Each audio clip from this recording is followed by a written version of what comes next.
चलो. तर आज आपण वॉकिंग चालायवरती आपण आज बघणार आहोत की चालायचं कसं काय वगैरे.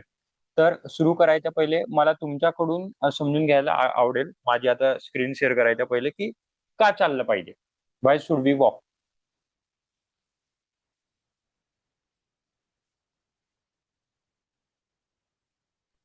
चालण्यामुळे हार्टचं पंपिंग चांगलं होतं. ओके. हा. आणखी बॉडी पण आणखी हेल्दी साईड राहते. कशी तब्येत. ओके. बॉडी पण हेल्दी राहते. अच्छा. अजून ज्योतिताई, दीपालीताई, हे पण का चाललं पाहिजे, why should we walk. Fat burning साठी किंवा ऑक्सिजन लेवल इम्प्रूव्ह होण्यासाठी. ऑक्सिजन लेवल इम्प्रूव्ह होण्यासाठी. ठीक आहे. दीपालीताई, श्रावणीताई, चांगला पुष्पाताई. व्यायाम आहे. सगळ्यात चालणे हा सगळ्यात चांगला व्यायाम पूर्ण शरीराचा. कसा कसा चांगला व्यायाम. पूर्ण हा शरीर हात पाय सगळं हलते ना पूर्ण. ओके, ठीक आहे. पूर्ण शरीर हलतं. बरोबर आहे. अनिताताई, निलिमाताई, श्रावणीताई. चालण्यामुळं आपण शारीरिक, मानसिक, भावनिक स्ट्रॉंग होतो. कसं होतं. हा कसं होतं. म्हणजे आपली निर्णय शक्ती, कल्पना शक्ती, विचार शक्ती यांना चालना मिळते. चालल्यामुळं आपले आतले जे हार्मोन्स असतात, शरीर असतं ते ऍक्टिव्ह राहतं. ठीक आहे. चल चल तर आज आपण ते सगळं बघणार आहोत की नेमकं काय होतं, आपल्या हॉर्मोन्स वरती कसा परिणाम पडतो आणि कसं कसं चालायला पाहिजे. 4-5 पद्धती आहेत. तर नेमकी आपण कोणत्या पद्धतीने चाललं पाहिजे ते आपण आता बघूया. ठीक आहे. चालेल, मी माझी स्क्रीन शेअर करतो.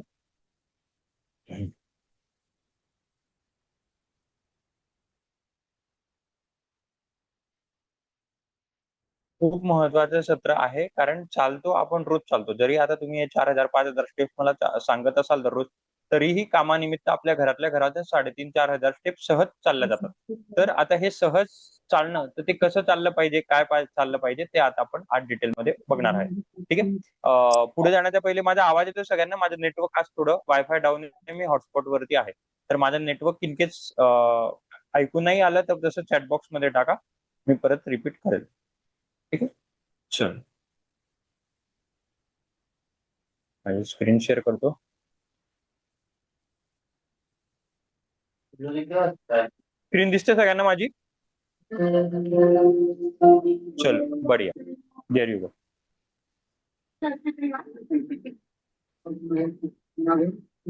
आज आपण वॉकिंग या सत्रावरती चर्चा करणार आहोत. तर वॉकिंग नेमकं म्हणजे काय, वॉकिंग आपण कशासाठी करायला पाहिजे, काय करायला पाहिजे.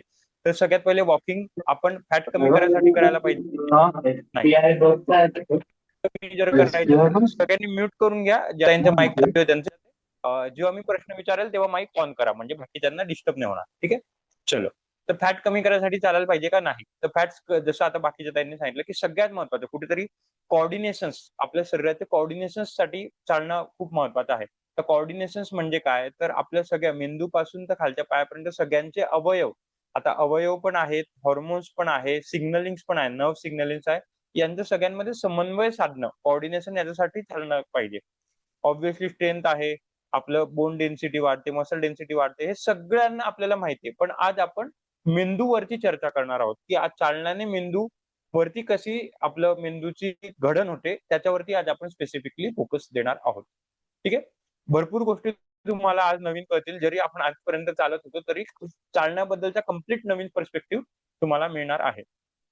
तर दिमाग क्यों, मेंदूवरती आपण काय चर्चा करणार आहोत, तर सगळ्यात पहिले तर ते समजून घेऊया. तर मेंदूमध्ये, आपल्या मेंदूमध्ये ज्याला आपण छोटा मेंदू आणि मोठा मेंदू म्हणतो, त्याच्यामध्ये हिपोकॅम्पस नावाचा एक भाग असतो. हिपोकॅम्पस, सगळ्यांनी लक्ष देऊन ऐकायचं. हिपोकॅम्पस असे दोन आपले काय म्हणतात, मनुका असतात ना, तसे दोन मनुकाच्या मनुकाने एवढा हा, त्याला म्हणतात हिपोकॅम्पस. ठीक आहे. आता या हिपोकॅम्पसचं काय काम असतं ते जरा एकदा समजून घेऊया. हा हिपोकॅम्पस किंवा हे दोन मनुकांच्या आकाराने एवढे आपल्या सगळ्यात पहिले आपल्या शॉर्ट टर्म मेमरीवरती काम करते. म्हणजे ज्यांना आपल्याला आता आता तुम्ही ह्या सत्रात जे काही ऐकताय किंवा सकाळी माझं आपलं लेक्चर ऐकलं वगैरे, हे सगळे शॉर्ट टर्म मेमरी होते. Short term too long term memory आपली केव्हा कन्वर्ट होते, जेव्हा एक आठवड्याच्या वरती आपल्या मेंदूमध्ये ती गोष्ट सगळी सतत स्टोअर झालेली असते ती लॉंग टर्म मध्ये होते, पण शॉर्ट टर्म मेमरीसाठी सगळ्यात पहिले हिपोकॅम्पस महत्वाचं आहे. म्हणून ज्यांना ज्यांना अल्झायमर आणि डिमेन्शिया होतो, त्यांना सगळ्यात पहिले चालायला बॅलन्स त्यांचा द्यायला लागतो. कारण कुठेतरी त्यांचं पहिले चालणं सुटतं म्हणजे मेंदू पहिले चालू नाही शकत आणि मग हळूहळू त्यांना अल्झायमर आणि डिमेन्शिया व्हायला लागतं. ज्या ज्या त्यांच्या घरात वयोवृद्ध असतील, आपले आई आजोबा, आई वडील, आजी आजोबा, सासू सासरे वगैरे, त्यांना याच्याबद्दल अंदाज असेल की जसं जसं आपली स्मृती, जसं जसं स्मरण कमी होतं तसं तसं कुठेतरी चालायचा बॅलन्स सुटतो, आपल्या असंतुल होतं. कारण चालणं आणि हिपोकॅम्पस म्हणजे चालणं आणि हा मेंदूचे हे जे दोन छोटे मनुके हे डायरेक्टली कनेक्टेड आहे. का? कारण हे शॉर्ट टर्म मेमरीसाठी खूप महत्वाचे आहे. हा पहिला भाग झाला. दुसरा भाग long term memory, short term too long term memory हा हिपोकॅम्पस सेव्ह करतो आणि याच्यामध्ये लर्निंग मोड म्हणजे आपण जे काही शिकतो, जसं मी तुम्हाला सांगितलं आता हे जे चर्चासत्र आहे वगैरे ते, कारण प्रत्येक लर्निंग ही पहिले टेम्पररी असते. तर जी काही आपण शिकतो हे सगळं हिपोकॅम्पस मध्ये शिकतो. दुसरं हिपोकॅम्पसचं काम असतं ब्रेनचं जीपीएस. जीपीएस म्हणजे काय? आपल्याला आपण जे काही सगळे रस्ते पाठ ठेवतो, माझ्या उजव्या साईडला हे घर आहे, माझ्या डाव्या बाजूला ते मंदिर लागतं, असं बाय डिफॉल्ट आपल्यामध्ये हे सेव्ह असतं. हे सेव्ह का असतं? जीपीएस म्हणजे गुगल मॅपचं लोकेशन जीपीएस नव्हे. तर आपल्याला जे काही दिशा कळतात, ज्या काही आपल्याला गोष्टी कळतात, ते आपल्या हिपोकॅम्पस मध्ये सेव्ह होतात. आणि ह्या हिपोकॅम्पस मध्ये सेव्ह झाल्यामुळे आपल्याला दिशांच्या ऐवजी दिशा तर कळतात, पण आपली निर्णय क्षमता कशी घ्यायची ते सगळं कळतं. आणि सगळ्यात मेन म्हणजे ज्याच्यासाठी आपण आता इथे कुठेतरी जमलेलो आहे, की लेप्टिन आणि इन्सुलिनचे रिसेप्टर याच्यामध्ये असतात. तर लेप्टिन आणि इन्सुलिनचे रिसेप्टर्स म्हणजे काय? तर जे आपण आता चर्चासत्राला बघितलं होतं, वर्कशॉप मध्ये आपल्याला बघितलं होतं, की लेप्टिन आणि ग्रेलिन कोणाकोणाला आठवतं? लेप्टिन का रोल क्या और ग्रेलिन का रोल क्या? चलो, ज्या ज्या त्यांचे कॅमेरे बंद आहेत त्यांनी शक्य असेल तर चालू ठेवा. काही घरातले काम करत असेल काही हरकत नाही. लेप्टिन का रोल क्या है और ग्रेलिन का रोल क्या है? पोट भरलेली भावना बताओ. निर्माण होते लेप्टिनमुळे. पोट भरलेली भावना, पोट भरल्याची भावना. Very good. लेप्टिन म्हणजे पोट भरलेली भावना आणि ग्रेलिन म्हणजे भूक लागायची भावना किंवा भूक लागायची सिग्नल्स. आता हे भूक लागणे आणि पोट भरणे, ज्याला आपण मन तृप्त म्हणतो किंवा पोट तृप्त म्हणतो, हे जे मी तुम्हाला नेहमी बटनचं चालू बंदचं सिग्नल देतो, मी तुम्हाला म्हणतो फॅन खराब झाला तर मोटर आपली खराब होते, कॅपॅसिटर खराब होते, पण सगळ्यात मेन असतं स्विच. तर हे स्विच असतात हिपोकॅम्पस मध्ये. म्हणजे तुम्हाला भूक लागते किंवा कमी जेवणामध्ये पोट लवकर भरायचं, हे तुमचं हिपोकॅम्पस ठरवणार आहे. आणि ह्या हिपोकॅम्पस साठी आपण चालणार आहोत. तर ते कसं चालायचं, परत हिपोकॅम्पसने चालल्याने काय होतं ते आपण सगळ्यात महत्वाचं बनणार. म्हणून तुम्हाला पहिल्या दिवशीच मी ओमकार आणि चालायला का लावलं, एकदम डे 0 पासूनच तुम्हाला. अजून तर आपले येणारे कितीतरी दिवस बाकी आहे, पण पहिलेच मी तुम्हाला चालायवरती एवढं का फोकस दिलं? कारण सगळ्यात पहिले कुठेतरी आपण इकडे वजन कमी करायला आलेलो आहे, तर आपल्याला आपल्या जेवायवरती ताबा करायचा आहे. जेवायवरती ताबा करून म्हणजे शरीराला किती शिव्याश्राप देऊन किंवा किती काय म्हणतात त्याला जबरदस्ती करून भूक सुटणार आहे का नाही, त्याला सायंटिफिकली आपल्याला जिथे जे बटन आहे तेच बटन रिपेअर करावं लागेल. बाकी कितीही पंख्याला तोडाफोड करा, त्याच्याने रिपेअरिंग होणार नाही. त्याच्यामुळे आपल्याला आता हिपोकॅम्पस वरती काम करायचं. का? कारण तिकडे लेप्टिन आणि इन्सुलिनचे रिसेप्टर असतात. लेप्टिन जसं काजलताईंनी सांगितलं भुकेचं, इन्सुलिन कसलं सिग्नल असते, इन्सुलिनने वजन कसं वाढतंय, हे पण आपण वर्कशॉप मध्ये बघितलं होतं. तर वर्कशॉपच्या सगळ्या गोष्टी आपण डिटेल मध्ये जाणार आहोत. इंसुलिन कभी है हमारा, इंसुलिन रेजिस्टेंस है तो हमारा वजन कैसे बढ़ेगा? ग्लुकोज ब्रेक ज्यांची डाऊन करते. ग्लुकोज ब्रेक डाऊन करून ब्लड मध्ये मिक्स होते, शुगर लेवल वाढते मग. Very very good, very good. कुलूप चाबीचं उदाहरण दिलं होतं, आठवतं सगळ्यांना? कुलूप चाबीचं मी सांगितलं होतं, कुलपाच्या होल्स मध्ये जर गंज लागलेला असेल किंवा घाण असेल तर इन्सुलिन चाबीचं काम करते. ती चाबी लागणारच नाही आणि ज्या शरीराच्या अवयवाला साखर पाहिजे तिथे तिथपर्यंत साखर जाणारच नाही, कारण ते कुलूप उघडलंच गेलं नाही. तर आता ते चाबी जायचं म्हणजे चाबी बरोबर लागायचे हे सिग्नल्स पण आपल्या हिपोकॅम्पस मध्ये लेप्टिन आहे आणि इन्सुलिनचं आहे. त्याच्या व्यतिरिक्त मी दिशा सांगितलं, शॉर्ट टर्म मेमरी वगैरे ह्या सगळ्या गोष्टी आहेत. पण आपण इथे वजनासंबंधी आलो म्हणून मी या 2 हॉर्मोन्स वरती फोकस करत आहे. पण त्याच्या व्यतिरिक्त आता सगळ्यांचंच वय ऑन एन ऍव्हरेज 30, 40, 50 आहे इथे. जसं जसं वय वाढणार तसं तसं आपली मेमरी कमी होणार आहे. त्याच्यामुळे वजन तर आज आहे, उद्या कदाचित कमी होऊन पण जाईल. पण चालणं खूप महत्वाचं आहे, कारण जसं जसं चालत राहू तसं तसं आपली जी स्मृती, आपली जी मेमरी लॉस व्हायचंय ते कमी होणार आहे. म्हणून ज्यांना ज्यांना मेमरी लॉस आहे त्यांना मी जबरदस्ती चालायला लावतो, कारण त्याच्याने मेंदू डेव्हलप होतो. आता तो कसा डेव्हलप होतो ते आपण बघणार आहोत. ठीक आहे, चलो. ज्यांना काही प्रश्न असतील चॅट बॉक्स मध्ये टाकून ठेवा, मी सगळ्यांचे प्रश्न शेवटी घेईल. तर आता या हिपोकॅम्पसची गडबड काय असते, की हा जो दोन मणी म्हणतो किंवा दोन छोटे मनुका म्हणतात, याची दर 25 ते 30 वर्षाने, दर 25 ते 30 म्हणण्यापेक्षा आपल्या 25व्या आणि 30व्या वर्षानंतर दरवर्षी जवळजवळ 1% याची झीज होत राहते. म्हणजे याची साईज जी असते, हे जे छोटे छोटे मनुके असतात, ते छोटे छोटे बदाम समजा, याची दर वर्षाला 1 बाय डिफॉल्ट साईज आपली श्रिंक होते. आणि मग याची बाय डिफॉल्ट साईज श्रिंक असल्यामुळे म्हणून जसं जसं वय वाढतं तसं तशी आपली मेमोरी कमी व्हायला लागते. का? कारण हा हिपोकॅम्पस दर वर्षाला 1% श्रिंक होतो. म्हणून जसं जसं आपलं वय वाढतं तसं तसं आपल्याला डायबिटीस होतं. वय वय वाढल्यावर आजकाल तर सगळं तरुणांना पण होतं म्हणा, खायचं प्यायचं लाईफस्टाईल वगैरे सगळ्या बाबतीला, पण मोस्टली वृद्धापणानं आपल्याला सगळे का व्याधी वाढतात? कारण हा हिपोकॅम्पसची साईज 1% रिड्यूस होते. आणि ही 1% जी साईज रिड्यूस होते ही नॉर्मल आहे. पण आपल्या आता लाईफस्टाईल इतक्या बिघडलेल्या आहे, आपलं खानपान बदललेलं आहे, आपण श्वास वगैरे ह्या तर सगळ्या दुसऱ्या गोष्टी, बाकीच्यांना श्वास माहित नाही. पण आपल्या ज्या काही सगळ्या लाईफस्टाईल आहे, जेवण खावण आहे, झोपणं आहे, या सगळ्या गोष्टींमुळे हे एक त्याच्या वरतीच बाय डिफॉल्ट आकडा आहे. मी हा 1% स्टँडर्ड आकडा पकडतोय. कोणाचा 1.5% पण होत असेल, कोणाचा 2% पण होत असेल. तर दरवर्षी आपली ह्या हिपोकॅम्पसची या दोन छोट्या छोट्या मण्यांची साईज 1% कमी होत आहे.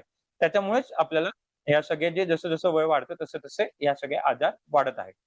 मग आता गंमत काय होते, की चालल्याने आता नेमकं काय होतं, चालल्याला असं म्हटलं जातं की चलना ये दिमाग का खुराक है. वो कैसे? परत याचे उत्तर जसं मी वर्कशॉपमध्ये भरपूर प्रश्नांची उत्तरं तुम्हाला अस्मयुगात नेली होती, तसं याचं उत्तर देखील शोधासाठी तुम्हाला कुठेतरी अस्मयुगात मला न्यावं लागेल. तर आता सुरुवातीला काय होतं, की जेव्हा मनुष्य पहिले असं नव्हतं काही झोमॅटो वगैरे हा विषय पण नव्हता, की आजूबाजूला किराणा दुकान हा पण विषय नव्हता. झोमॅटो आत्ता आलं, किराणा दुकान मागचे 20 वर्ष पहिले, डीमार्ट 10 वर्ष पहिले आलं, त्याच्या मागे 20 वर्ष पहिले किराणा दुकान आलं. पण पहिले तसा काही विषय नव्हता. मनुष्याला अन्नाच्या शोधात सतत फिरत राहावं लागायचं. कंटिन्यूस फिरत राहावं लागायचं. आता त्याच्यामध्ये गंमत काय होती, की जसं मी सांगितलं होतं वर्कशॉपमध्ये आठवत असेल, मेंदूचे 2च काम आहे. कोणकोणते 2 काम आहे मेंदूचे? मेंदू 2च कामासाठी बनलेला आहे आपला. चलो बताओ. स्वतःचा बचाव करणं आणि जवळ आहात, थोडे जवळ आहात, थोडे जवळ आहात. Fight and flight mode. Reproduction. Very good. Survival and reproduction. Very good. आता मनुष्याला जसं मी सांगितलं होतं, की सर्व्हाइव्ह करायसाठी जेवायच्या शोधात जायचंय. आता तेव्हा मनुष्याला पूर्ण जंगल होतं. विचार करा, आपण 2000-5000 वर्ष पहिले मनुष्य जंगलात राहायचा, अस्मयुगात राहायचा वगैरे, पूर्ण जंगल होतं. आता जसं जसं मनुष्य वाढत गेला तसं तसं आजूबाजूला बाकीची इकोसिस्टीम पण होती, प्राणी होते, पक्षी होते वगैरे होते. रिसोर्सेस लिमिटेड होते. रिसोर्सेस आता पण लिमिटेड आहे. मनुष्याची का मारामारी होते, आपण दुसऱ्या ग्रहावरती का जातोय, दुसऱ्या देशात का जातोय, पलायन का करतोय, कारण रिसोर्सेस लिमिटेड आहे. जेवण म्हणा, पाणी म्हणा, जे काही आजूबाजूचे रिसोर्स नैसर्गिक जो साठा आहे तो लिमिटेड आहे. सेम तसं झालं, जसं जसं मनुष्याची ग्रोथ होत गेली तसं त्याच्या आजूबाजूला समजा जे काही त्याला फळं मिळत होते, जे काही कंदमुळे मिळत होते, ते जशी जशी मनुष्याची संख्या वाढायला लागली तशी तशी त्याची संख्या कमी झाली आहे कंदमुळांची, फळांची, कारण मनुष्य तेवढा कंझ्युम करत गेला. मग आता मेंदूला मनुष्याला सर्व्हाइव्ह करायसाठी काय झालं, हे अन्न कमी पडत होतं तर मनुष्य एरिया सोडायला लागला. जसं आपण म्हणतो कुत्र्याची हद्द ठरलेली असते. मग इनकेज आता जसं आपण म्हणतो पेपरांमध्ये वाचायला येतो, की बिबट्या गावामध्ये शिरून गेला, हत्ती गावांमध्ये शिरून गेला. ते का शिरत आहे आपल्या गावांमध्ये? कारण कुठेतरी एक तर आपण त्यांच्या एरियामध्ये घुसतोय किंवा त्यांचा साठा त्यांना कमी पडतोय. त्यांचे जे नॅचरल रिसोर्सेस होते ते त्यांना कमी पडते म्हणून ते आपल्या हद्दीत येतात. तसंच मनुष्याचं काय झालं, की त्याचा जो एरिया होता त्याचे रिसोर्सेस कमी झाले. आता त्याला दुसऱ्या एरियात जावं लागलं. ऑब्व्हियसली पहिले 100 मीटरचा दायरा असेल तर त्याला आता 110व्या मीटरवर जावं लागेल. आता 110व्या मीटरवर जायसाठी, कारण मनुष्याला सर्व्हाइव्ह करायचं होतं, मेंदूला सर्व्हाइव्ह करायचं होतं, सर्व्हाइव्ह करायसाठी जेवायचं होतं, खायचं होतं. आता 110व्या मीटरवर जायसाठी मनुष्याला लक्षात ठेवणं खूप महत्वाचं आहे, की मी उजवीकडे टर्न मारलाय की डावीकडे टर्न मारलाय, मी किती पावलं पुढे आलोय, किती पावलं मागे आलोय.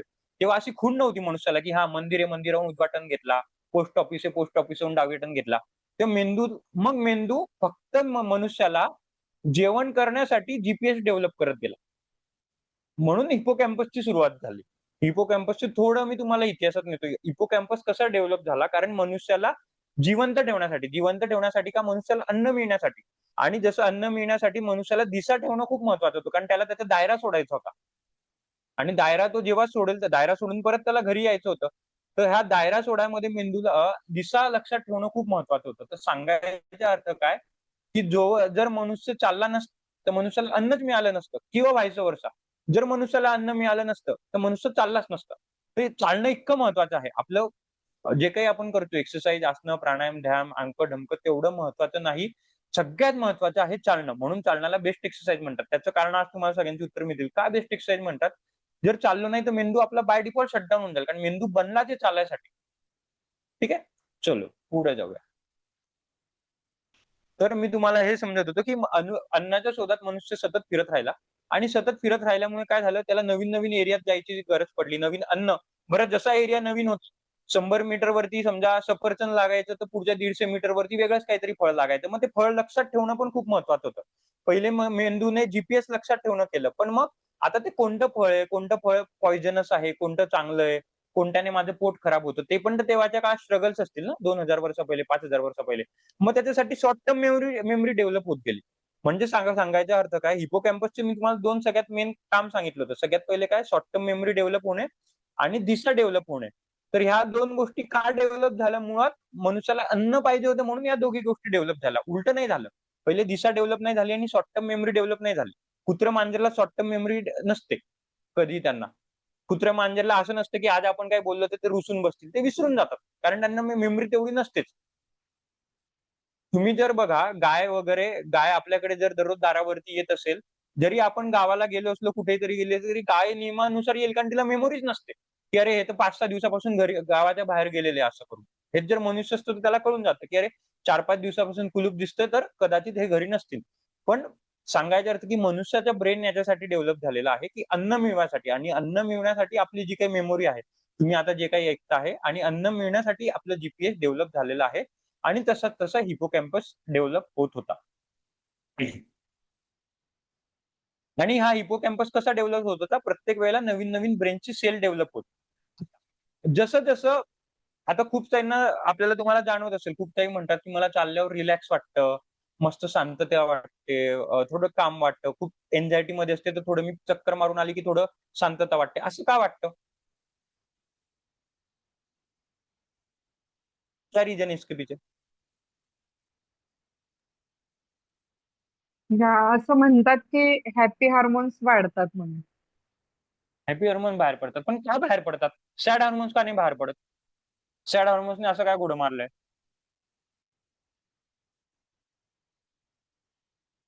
किरण असेल ना काहीतरी. न्यू सेल जनरेट होतात. का new cell generate? New cell generate तर होत, ठीक आहे. आता न्यू सेल तर माझ्या हातात पण जनरेट होत आहे, पायात पण जनरेट होत आहे. मग तेव्हा काय हॅपी हार्मोन्स होत नाहीये? न्यू सेल जेव्हा आपल्या पोटात गर्भ तयार होतो, तेव्हा आता कितीतरी न्यू सेल्स तयार होतात गर्भ तयार व्हायसाठी. तर तेव्हा हॅपी हार्मोनने उलट आपल्याला वेदना होत राहतात. ऑब्व्हियसली आई व्हायची एक भावना, एक वेगळं एक आनंद असतं. पण त्याच्या व्यतिरिक्त आपल्याला तेव्हा डोपामाइन रिलीज होत नसतं. तेव्हा तर न्यू सेल्स डेव्हलप होत आहे. फिर ऐसा क्यों? माझे वाक्य आठवा, मागचे 5-6 वाक्य. मेंदू कशासाठी बनलाय? सर्व्हायव्हलसाठी. सर्व्हायव्हलसाठी जेवण महत्वाचं होतं. जेवण सापडत नव्हतं म्हणून मेंदू काय म्हणतो, तू अजून अजून चालत जा, तुझ्या दायरा सोडत जा, म्हणजे तुला नवीन नवीन अन्न मिळेल. नवीन अन्न मिळण्यासाठी मेंदू चालायला पुश करत होता आपल्याला, की तू पुश कर म्हणजे तुला नवीन अन्न मिळेल. नवीन अन्न मिळेल म्हणजे नवीन भाज्या मिळतील वगैरे, जे काही नवीन फळं वगैरे मिळतील. आणि ते नवीन फळं मिळण्यासाठी मग रिवॉर्ड आपल्याला म्हणतो ना, आपण लहान मुलाला म्हणतो की तुला जर सायकल पाहिजे असेल तर पहिले तू परीक्षेत चांगले मार्क आण, मग तुला लगेच सायकल घेऊन देईल मी. पहिले आपण रिवॉर्डचं लालच देतो, मग कुठेतरी मुलगा अभ्यास करतो तेव्हा त्याला हे मिळतं. सेम आपल्या मेंदूला मेंदू ऍक्च्युली काय करतोय, जेव्हा आपण चालायला जातो तेव्हा मेंदू आपल्याला डोपामाइन करून पुश करतो की तू चालायला जा, चालायला जा. याचं कारण परत अश्मयुगात लपलेलं आहे, कारण चालायला गेल्याने मेंदूला काय मिळणार आहे, नवीन जेवण मिळणार आहे. आता ते सगळं जेवण आपल्याला मिळत नाही, तो कन्सेप्ट वेगळा, सगळं घरपोच येतं. पण आपल्याला सांगायला अर्थ डोपामाइन रिलीज करून मेंदू सांगतोय की तुम्ही चाला, कारण ती काळाची गरज होती. चालत असंच चालल्याने, आणि त्याच्यामुळे चालल्याने आपल्याला खूप सारी एन्झायटी असतात. आता कोर्टिसॉल, आपण त्याच्यावरती पण मी तुम्हाला सांगणार आहे कोर्टिसॉल कसं कमी होतं, काय कमी होतं वगैरे. पण चालल्याने त्याच्यामुळे एन्झायटी कमी होते, कारण मेंदू बनलाच आहे. एखाद्या 2 दिवस जेवण करू नका, पण तुम्ही 2 दिवस चाललं नाही ना, एका कमऱ्यामध्ये बंद होऊन जा तुम्ही. कसं अवघडल्यासारखं वाटतं, कारण आपण चालणं फिरणं बंद होऊन जातं. मेंदू राहूच शकत नाही चालाशिवाय. मी परत परत त्याच्यावरती म्हणून फोकस करत. तर जसं त्यांनी सांगितलं की कारण त्याला नवीन अन्न शोधत होतं. नवीन अन्न शोधायसाठी त्याला मेंदू पुश करत होता, रिवॉर्ड देत होता. त्याला डोपामाइन रिवॉर्ड म्हणतात. तर जसं मी सांगितलं की कुठेतरी जसं आपलं एक सर्कल ठरलेलं असतं, काय म्हणतात त्याला, वन्य प्राण्यांचं किंवा जे हत्ती, गाय असतं तसं मनुष्याचं पण पहिले सर्कल ठरलं होतं. पण कुठेतरी काही गोष्टी लिमिटेड होत्या, तर त्याला हे सर्कल तोडावं लागलं. तिथून आपल्या हिपोकॅम्पसची आपल्या मेंदूची सुरुवात झाली. मग आता गडबड काय? आता हा हिपोकॅम्पस आहे बघा, हा रिसर्च पेपर आहे. मी प्रत्येक तुम्हाला रिसर्च पेपरचे आढावे देत जाईल. तर रिसर्च पेपर काय म्हणतो आता, की जसं-जसं आपण चालतो, तसं-तसं ह्या हिपोकॅम्पसची लक्ष देऊ नये का, तसं-तसं ह्या हिपोकॅम्पसची 2% प्रति इयर साईज वाढते. इरिस्पेक्टिव्ह तुम्ही कोणत्या इयरला आहात. जर तुम्ही आता 50व्या वर्षी ऐकता आहेत हे लेक्चर आणि उद्यापासून चालायला लागाल, 50व्या वर्षी प्लस 1 दिवसापासून तुमची 2% साईज वाढायला लागेल. पर इयर हां, नॉट पर डे. आता आपली किती टक्के साईज श्रिंक होत होती हिपोकैम्पस की एन्युअली? 1%. 1%. 1%. अभी बढ़ रही कितनी है? 2%. म्हणजे नेट नेट आपली 1% वाढते आता. 2% वाढते, 1% इकडून कमी होते. नेट नेट 1% वाढते. केव्हा? जेव्हा आपण चालू. म्हणजे जे तुम्हाला अल्झायमर, डिमेन्शिया, इन्सुलिन, लेप्टिन, बिप्टिन हा जो त्रास तुम्हाला वयाच्या 50व्या वर्षी होणार असेल इन केस, तर जर तुम्ही चालले, तर तो तुम्हाला 60व्या वर्षी होईल, 65व्या वर्षी होईल, 70व्या वर्षी होईल. ऑब्व्हियसली विसर पडणारच आहे. आजार हे सगळे होणारच आहे. निसर्गाचा नियम आहे. जसं-जसं आपण पुढे जाऊ, जसं-जसं आपलं वय वाढेल, तसं-तसं शरीराची कॅपॅसिटी वाढेल. पण ये कितना आगे ढकलना ये हमारे हाथ में. हे किती पुढे ढकलायचं हे आपल्या हातात आहे. तर हे कसं पुढे ढकलायचं? चालल्याने. कारण आपली 2% प्रति इयर याची साईज वाढणार आहे. आणि जशी हिपोकॅम्पसची साईज वाढली, तसं हे सगळं तर आहे स्मृती वगैरे सगळं. पण इन्सुलिन रेझिस्टन्स, लेप्टिन रेझिस्टन्स हे सगळं याच्यावरती आपला ताबा मिळेल.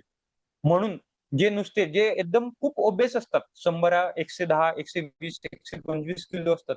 ते नुसतं बसल्या-बसल्या त्यांना का भूक लागते? कारण ते चालत नसतात आणि मग मेंदू काय असतो, मेंदू फक्त जेवायसाठी, चालायसाठी बनलेला आहे. मग आता तुमचं चालणंच नाही, मग मेंदू म्हणतो बसल्या-बसल्या तरी जेवण द्या. आणि त्याला बसल्या-बसल्या मग त्याचे डोपामाइन रिवॉर्ड होतं आणि त्याला अजून-अजून खावंसं वाटतं. कारण जी चालल्याने प्रोसेस होत होती, आता मेंदूला ती प्रोसेस तर होत नाही. मग तो म्हणतो बसल्या-बसल्या कर बाई, सोफ्यावर करून मला खायला दे. पण माझं अल्टिमेटम तर खाणंच आहे. आणि त्याची लेप्टिन सेन्सिटिव्हिटी कमी होऊन जाते. आता आपण जे लेप्टिन आहे, पोट तृप्त व्हायचं, जे काजलताईने सांगितलं लवकर पोट तृप्त होतं. त्याचे बसल्या-बसल्या त्याचे पोट तृप्तच होत नाही. और लाव खाने को. कारण तो चालतच नसतो तो व्यक्ती. बसल्या-बसल्या आपण म्हणतो ना, मला सतत क्रेव्हिंग होते, बसल्या-बसल्या खायला वाटतं. कारण चालणं विसरलेलं असतो म्हणून बसल्या-बसल्या भूक लागते. कारण याची सेन्सिटिव्हिटी नसते लेप्टिन. म्हणून सगळ्यात पहिला नियम काय? आपण चाललं पाहिजे. कंप्लीट वेगळ्या डायमेन्शन आहे. चालायचे खूप सगळे फॅक्टर्स असतात. पण चाललं का पाहिजे वजन वाढीसाठी? सायंटिफिक कारण हे. ठीक आहे? इधर तक ऑल क्लिअर? पुढे जायच्या वेळेला? ठीक आहे? चलो पुढे जातो. हां. तर 2% साईज आपण जर चाललो, इथे सगळं रिसर्च पेपर आहे. बघायचं 6 महिन्याची स्टडी, 1 वर्षाची स्टडी वगैरे हे सगळं आहे. तर आपण 2% यंगर होतोय बेसिकली. म्हणजे आपण आपलं वय कमी व्हायच्या ऐवजी वय वाढायच्या ऐवजी आपलं वय कमी होतंय जसं-जसं आपण चालतो. म्हणून जे चालतात त्यांचे चेहरे तुम्ही बघाल टवटवीत असतात, फ्रेश असतात. आता दुसरं सगळ्यात महत्त्वाचं कारण म्हणजे इन्सुलिन रेझिस्टन्स. जर आपण चाललो नाही, तर इन्सुलिन रेझिस्टन्स होईल. डेफिनेटली होईल. ज्यांना डायबिटीज वगैरे आहेत, त्यांना डॉक्टर सगळ्यात पहिले म्हणतात गोळ्या वगैरे तर चालू करतात, पण तुम्ही चालायला लागा. आता चालल्याने काय होतं, सगळ्यात पहिले कोणीतरी ताई म्हटल्या होत्या, की सगळ्या अंगाला रक्त लागतं किंवा असं काहीतरी म्हटल्या होत्या. तर काय होतं, जसं आपण चालायला लागतो, तशी इन्सुलिन सेन्सिटिव्हिटी वाढते. सेन्सिटिव्हिटी वाढते म्हणजे प्रत्येक अवयवाला अंग पुरतं म्हणतो, रक्त पुरतं. आणि हे जर आपण चाललो नाही, तर इन्सुलिन रेझिस्टन्स तयार होतो. आणि इन्सुलिन रेझिस्टन्समुळे पीसीओडी येतो. कधी पण प्रोसेस उलटी असते. काल की परवाच कोणीतरी प्रश्न विचारलेला. माझ्या मते त्या ताई आल्या नाहीये. त्यांनी प्रश्न मला विचारलेला, की "दादा मला पीसीओडी आहे म्हणून माझं वजन वाढलेलं आहे, की मला माझं वजन वाढलंय म्हणून माझी पीसीओडी हा काल की परवा मला कोणीतरी प्रश्न विचारला होता. याचं मी सायन्स सांगतो. काय असतं, एक रिसर्च झालेला आहे यूएसमध्ये खूप मस्त रिसर्च आहे. त्यांनी काय केलं एका प्लेट्समध्ये 2 प्लेट्स घेतल्या. एका प्लेट्समध्ये आता पीसीओडीमध्ये काय होतं आपलं? कोण सांगेल? पीसीओडीमध्ये नेमकं काय होतं?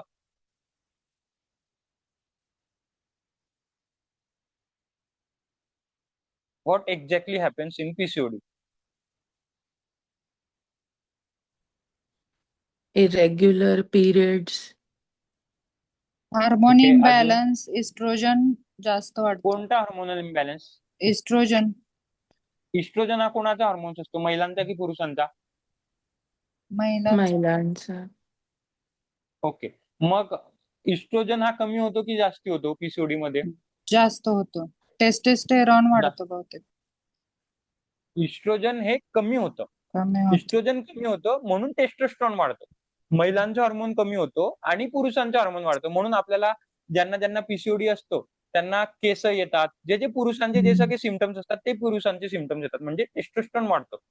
महिलांचे हार्मोन कमी होतं आणि त्याची जागा घेतं पुरुषांचं हार्मोन, म्हणजे टेस्टोस्टेरॉन वाढतं. आता गंमत काय, सायंटिस्टने काय केलं की एका रिसर्च पेपर एका प्लेट्स मध्ये टेस्टोस्टेरॉन रिलीज केलं आणि दुसऱ्या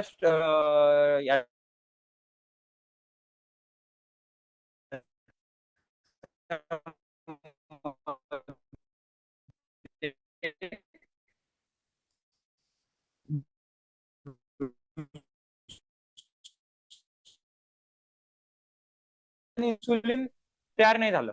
पण ज्या प्लेट्स मध्ये इन्सुलिन टाकलं होतं, आवाज येत नाही? ओके, ठीक आहे, मी हे करतो. सगळ्यांना प्रॉब्लेम येतोय? आता मी माझा थोडा 1 मिनिटासाठी कॅमेरा बंद करतो, कदाचित हे होईल.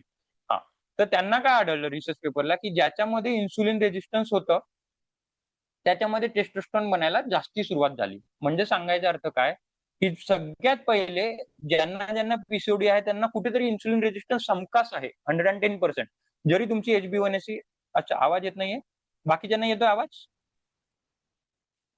कोणीतरी बोलून सांगा, नाही तर मला थोडं कन्फ्युजन होतं. 1 मिनिट, आवाज येतोय?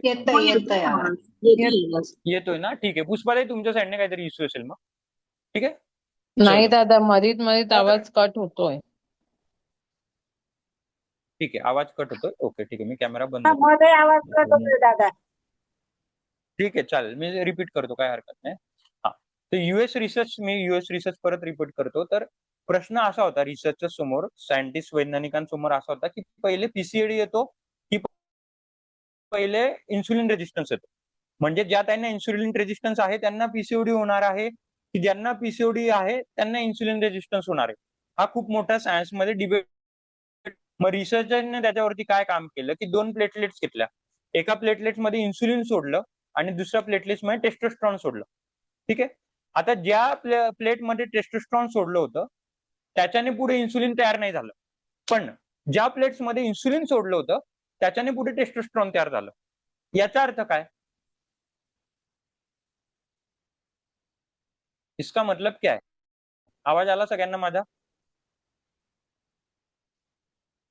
इन्शुलिन याचा मुळे अर्थ काय की टेस्टोस्टेरॉन वाढलं. इन्सुलिन कुठेतरी रेजिस्टन्स झालं तर हा आपलं टेस्टोस्टेरॉन तयार होतं. Very good.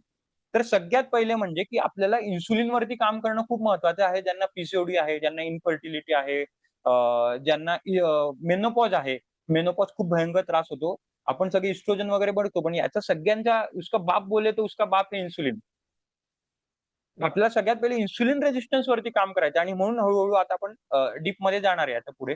तर आता चालल्याने काय होतं की चालल्याने सगळ्यात पहिले, आता हीच मला तुम्हाला सायकल समजायची होती की इन्सुलिन रेजिस्टन्स पहिले झाला, तुमच्या शरीरात वाढतो, टेस्टोस्टेरॉन वाढलं म्हणजे पुढे होतो. मग आता चालल्याने काय होतं की चालल्याने इन्सुलिन सेन्सिटिव्हिटी वाढते, म्हणजे इन्सुलिन नीट होते. एक असते इन्सुलिन रेजिस्टन्स, एक असते इन्सुलिन सेन्सिटिव्हिटी. ते इन्सुलिन रेजिस्टन्स कमी होतो. इन्सुलिन रेजिस्टन्स कमी झाला की बाय डिफॉल्ट तुमची पीसीओडी नॉर्मलाइज होतं, म्हणजे टेस्टोस्टेरॉनचे प्रमाण कमी होतं आणि इस्ट्रोजनचं प्रमाण वाढायला लागतं. आणि जसं इस्ट्रोजनचं प्रमाण वाढायला लागतं तसं हळूहळू तुमचे पिरियड्स नॉर्मल येणे, जे काही प्रॉब्लेम आहे, कोणाला प्रॉब्लेम आहे, कोणाला डायबिटीस, HbA1c 7, 7.5, 8च्या पुढे सूट झालेली आहे. तर याचा सबका रामबाण काय आहे? चालणं. पहिले आपण काय बघितलं? चालायचं, लेप्टिन, ग्रेलिन आणि इन्सुलिन पाहिलं. आता आपण काय बघितलं? पीसीओडी आणि इन्सुलिन रेजिस्टन्स. परत आपण इन्सुलिन रेजिस्टन्स रिपीट केलं. तर सगळ्यांचं एकमेव जड काय आहे? चालणं. आतापर्यंत चालण्याला आपण इतकं हलकं घेत होतो, पण जेव्हा तुम्हाला आता सायन्स समजलं तेव्हापासून आता तुम्ही चालायला कुठेतरी लाईटली घेणार नाही. इथपर्यंत सगळं क्लिअर आहे? ठीक आहे, पुढे जाऊ. चलो. हो आहे. परत आवाज कट झाला तर सांगा, मी कॅमेरा करून घेईल, पण मला कॅमेरा बंद ठेवलं होतं की तुम्ही मला पाहत नाही. ठीक आहे.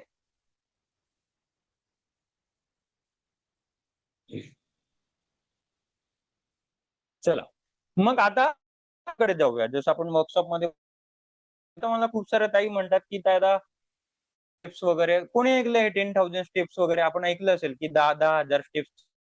मग आपण स्मार्ट वॉच वरती 10,000 steps वगैरे कधीतरी लावलं असेल वगैरे. हे ऐकलेलं आहे, हा विषय ऐकलेला आहे. कोणी नसेल ऐकला तर चांगलं आहे, पण ऐकलं असेल तर तसं पण सांग. 10,000 स्टेप, 10,000 स्टेप चॅलेंज, 10,000 सगळं आमकं ढमकं असं ऐकलं असेल कुठून तर. ऐकलंय? हो, काय याच्या मागचे विज्ञान? माहिती नाही. काय एसकेपीचे का लॉजिक? पण आहे तर काही तर असेल ना. म्हणजे मला माहिती आहे कुठेतरी मी त्याचा वाचलं होतं की तो थ्रेशोल्ड असतो इन्सुलिन रिसेप्टर्स ओपन काय करायचा. काय काय मला आवाज कटला. हॅलो. हा हा, येस तो कल्पिताई. इन्सुलिन रिसेप्टर्सचा थ्रेशोल्ड असतो, तेवढी ऍक्टिव्हिटी. ओके. हा. 10,000 इन्सुलिन याच्या रिसेप्टरचा थ्रेशोल्ड असतो. ओके, ठीक. स्वातीताई तुम्ही काही बोलत होता? हा. मी जे ऐकलंय ते फक्त कॅलरी डेफिशिट जाण्यासाठी आणि आपलं ब्लड सर्क्युलेशन चांगलं होतं, हेच मी ऐकलं होतं फक्त. म्हणजे कॅलरी बर्न होतात तेवढंच एक ठीक आहे. माझं. मग ठीक चालेल. ठीक आहे. ओके. तुम्ही मला एक सांगा, आपण आता जे सगळे कोणते न कोणते ब्लड टेस्ट सगळ्यांनी केलेल्याच असेल. कोणी HbA1c केली असेल, कोणी थायरॉइडची केली असेल, कोणी आमकी ढमकीकडे सगळ्यांनी ब्लड टेस्ट मी पण करतो. ते काही मोठं सायन्स नाही. आता आपले हे जे आकडे असतात, ठीक आहे, हे आकडे कुठून येतात? कुठून ते एस्टॅब्लिश असतील? समजा मला डायबिटीस आहे, मी प्री डायबिटिक्स मध्ये आहे, तर आपण एका आकड्यावरून ठरवू ना की जर माझी 6च्या पुढे HbA1c गेली तर मी प्री डायबिटिक मध्ये आली. जर माझे 120-80 बीपी नसेल, त्याच्यावरती असेल तर मी हायपर बीपी मध्ये गेली. जर माझे TSH पुढे असेल तर मी हायपो मध्ये गेली. आपण आकड्यांवरून ठरवतो, बरोबर? हे आकडे कुठून आले? थोड्या याच्या मुळांमध्ये मला तुम्हाला न्यायचे. कुठून आले हे आकडे? ते स्टडी थ्रू केलेलं असणार ना, म्हणजे तेवढं कधी विचार नाही केला, पण माझ्या मते स्टडी झाली असणार आणि त्या स्टडीनुसार ठरवलं असेल ना. आवाज आहे का क्लिअर? ओके. अजून येतोय ताई, थोडा आला आवाज. हो. सॉरी. WHO ने केलेलं. अजून आकडे अमेरिकेने हे आकडे त्यांच्या कुठून येतात? US एक मिनिट मधून राजेश त्यांनी ताई, त्यांच्या लोकांचा अभ्यास US मधून त्यांनी म्हणजे हे तिकडच्या लोकांचा अभ्यास करून दिलेले आकडे आहेत असं मी ऐकलेलं आहे. त्याच्यामुळे काही काही वेळेला ते गोष्टी असतात त्या सगळ्यांसाठी ओके असतात असं नाही आहे. हे ऐकलेली गोष्ट आहे, फक्त त्यातलं खरं माहिती नाहीये. चालेल. ठीक, चलो.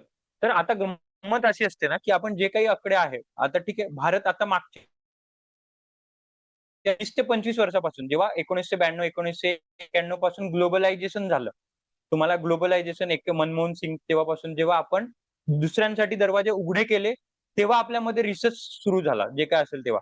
पण याच्या पहिलेचे सगळे रिसर्च, जे WHO चे रिसर्च व्हायचे, जे UN चे रिसर्च व्हायचे, हे सगळे बाहेरून रिसर्च होतात. US मध्ये, स्कॅन्डिनेव्हियन कंट्रीज मध्ये तिकडून रिसर्च होतात. आणि आपण हे काही जे आकडे बघतो ते तिकडचे नामांकन तिकडचे थ्रेशोल्ड ठरलेले, ठीक आहे, ते आपण ऍज इट इज रेप्लिकेट करतो. पण भारताची जॉग्रफी, भारताचे कल्चर हे कम्प्लीट वेगळे. तर त्याच्यामुळे मला थोडं मी आउट ऑफ टॉपिक जातोय, पण कदाचित आपल्या याच्यात काय गडबड होते, HbA1c 6ची थोडी पण पण झाली तर आपण लगेच घाबरून जातो. तो मुळात आपल्यासाठी आकडा नव्हे. 120-80च्या बीपीच्या ऐवजी कधी चुकून माकून 130-135 पण झालं तर ते 130-135 झाल्याने आपण आपलं बीपी अजून वाढवून घेतो. जबकि पहिले आपली बीपी जर मागच्या एक 50-60 वर्षा पहिले जर बघितलं तुम्ही, तर आपल्या इंडियनची बीपीची लेवल ही 140-100 होती. पण आता मेडिकल परत फार्मास्युटिकल कम्प्लीट लॉबी आहे, फार्मास्युटिकल इंडस्ट्री आहे मोठी वगैरे. तर जो 140 जो 100 वाला आहे त्याला जर अजून खाली आणलं तर जे 120 ते 140 मधले कॅटेगरीतले लोक होते ते पण त्यांना एक्स्ट्रा पेशंट भेटले. तर हे जे कॅटेगरी होत्या ह्या हळूहळू अजून जो आपला थ्रेशोल्डचा आकडा होता हा कमी कमी कमी होत गेला. आणि त्याच्यामुळे फार्मास्युटिकल लॉबी जी आहेत, जी मेडिकल इंडस्ट्री आहेत, डॉक्टरांचा कसा बिझनेस चालतो, काय चालतो हे सगळे मला त्याच्यामध्ये पडायचं नाही. पण सांगायचं अर्थ की हे आकडे तसे टाईट होत गेले. तर मी आकड्यांवरती का आलो, नंबरवरती आलो, जेव्हा 10,000वरती होतो. तर हा 10,000 आकडा आहे ना, हा 10,000 आकडा कुठून आला तो आपण बघूया.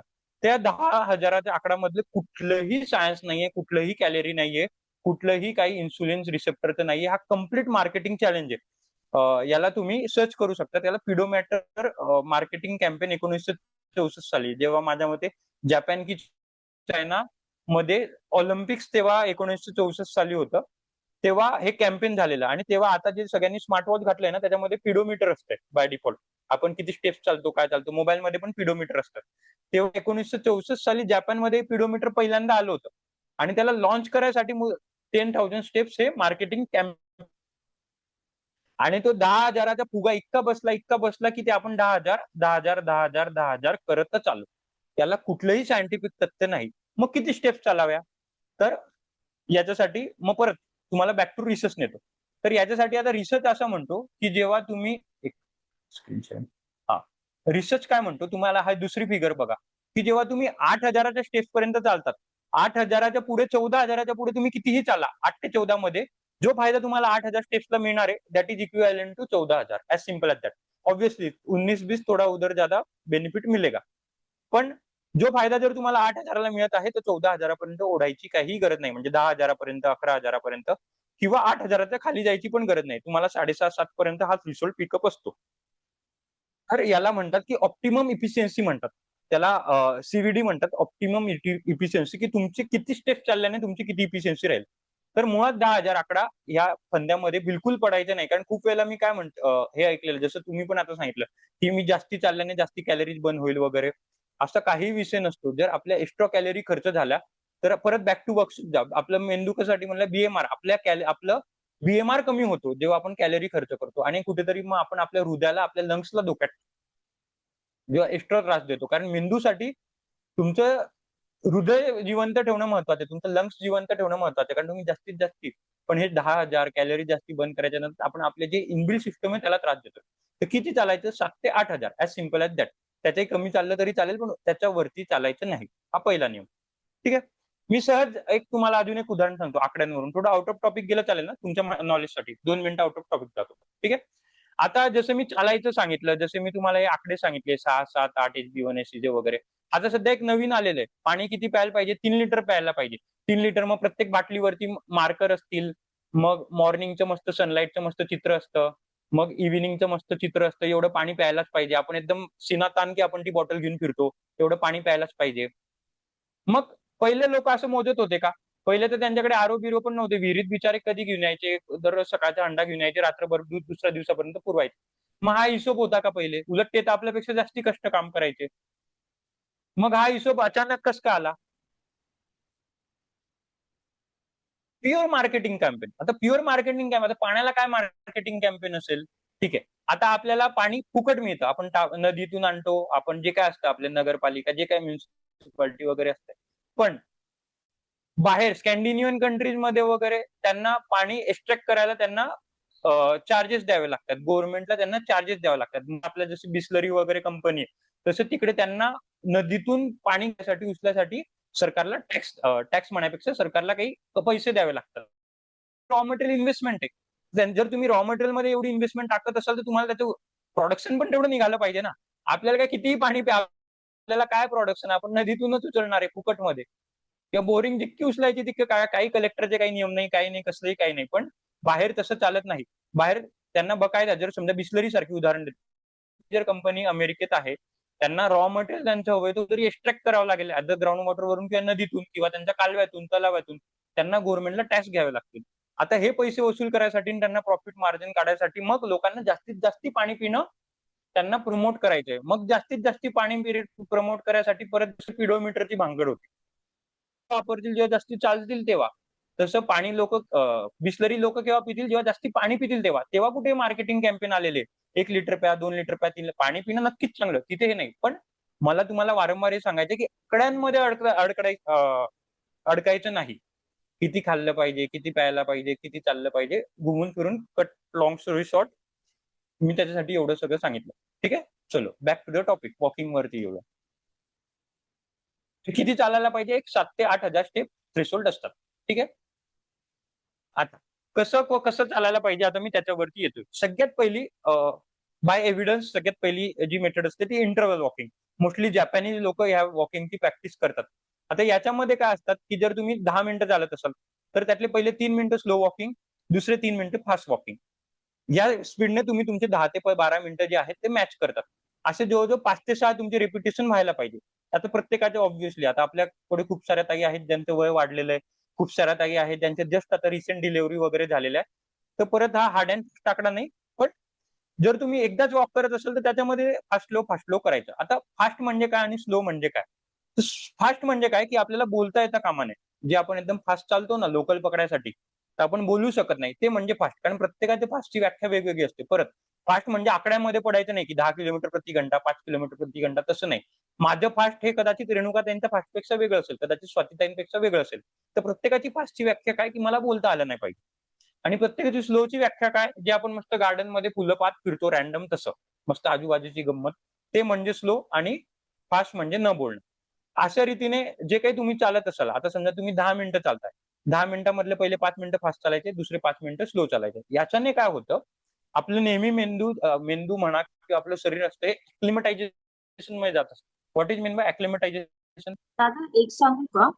थोडस स्पीच ना जरा फास्ट होत आहे, थोडस स्लो बोललात ना तर जरा बरं होईल. जरा जरा फास्ट होत आहे. ठीक आहे, गुड करा. थँक्यू. ठीक आहे, ठीक आहे. कुठून समजलं नाही ते सांगा, मी परत रिपीट करू. समजलं मला, समजतंय. फक्त कधी कधी जरा ना वर्डिंग एकदम फास्ट वाटतात, नाही तर व्यवस्थित समजतंय सगळं. ठीक आहे, चालेल. ठीक, चालेल. तर माझा प्रश्न होता की व्हॉट इज मीन बाय ऍक्लिमेटायझेशन? ऍक्लिमेटायझेशन म्हणजे काय? मी सांगू का? याचा अर्थ मी उदाहरण देऊन सांगते.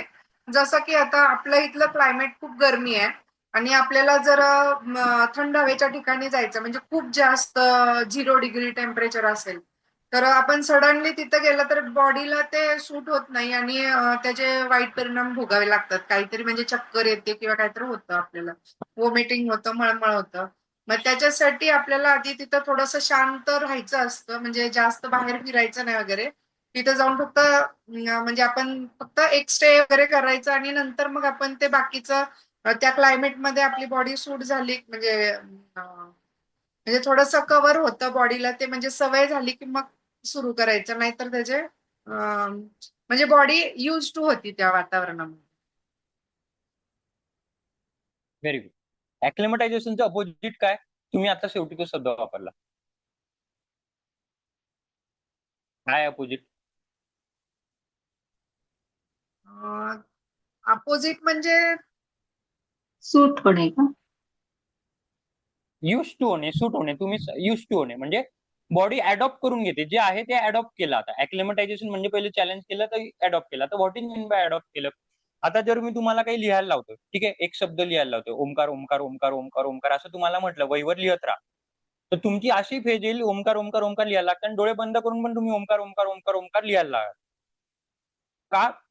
ऑब्व्हियसली थोडी लाईन इकडे तिकडे होईल, वहीच्या इकडे जाईल तिकडे जाईल, पण ओमकार तुम्ही लिहू शकणार. किंवा कारण मेंदूला हे ऍक्लिमेटाइज होऊन गेला, आता मेंदू तुमचा युज टू होऊन गेला की आता हा आपल्याला सिस्टीम मध्ये सेव्ह हो गया अभी ओमकार कैसे लिखना है.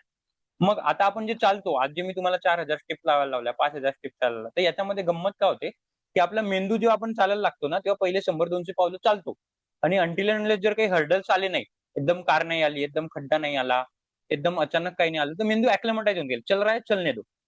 तो परत हृदय, आपले लंग्स वगैरे सगळं ऍक्लिमेटायझेशन मध्ये घेऊन गेल आणि त्याला रिजोर्ट बॅकअप मध्ये करून गेल. आता हृदयाला काम करायची गरज नाही, लंग्सला काम करायची गरज नाही, रक्त विसरण एवढी पोहोचवायची गरज नाही, कारण मेंदू ऍक्लिमेटायझेशन मध्ये चालला गेला. चल रहा है चलने दो.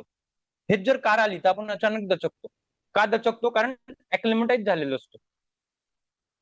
झोपल्यावर आपण अचानक का दचकतो? कारण आपण शांत झालो असतो, ऍक्लिमेटाइज झालेलो असतो.